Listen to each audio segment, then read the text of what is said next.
Obviously, we're inside of a gorgeous living room, but don't let that intimidate you. The same design principles that went into this room will apply to your living room no matter what your budget or the size of the space.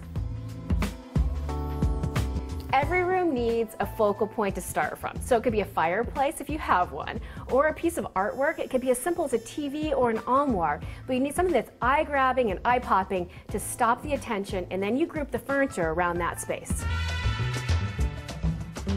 Before you buy any of the pieces of furniture for your living room, you want to figure out exactly how you're going to group the arrangement around that focal point.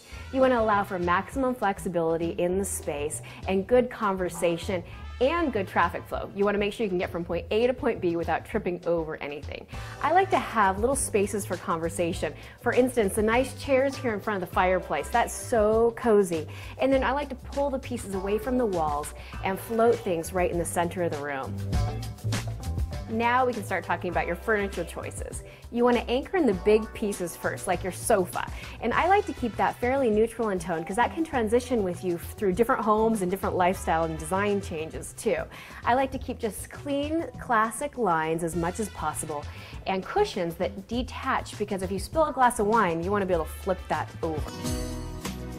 When it comes to your side chairs, you want to do something that's bold and it coordinates with the sofa, but not a match set. Make this a little more unique, but comfortable and good for conversation. And then with your coffee table, you should really have that height be around the same height as a sofa or chair, or a little lower. Any higher and it just really isn't that practical. Now come the accent pieces. This is where you can have a lot of fun and show your personality, but it's also where you should probably spend the least amount of money because you can change these out easy. For instance, this end table is actually a card table that folds out. That adds a lot of flexibility into the room. And for a coffee table, they've used this big fun ottoman and a great print to show off their personality, and it coordinates with the pillows on the sofa. If privacy is not an issue, you can just think about beauty when it comes to your window treatments and do a simple panel in a fabric that coordinates with the other fabrics in the room. And if you want to add a little more texture and a little more drama, you can layer the window treatments.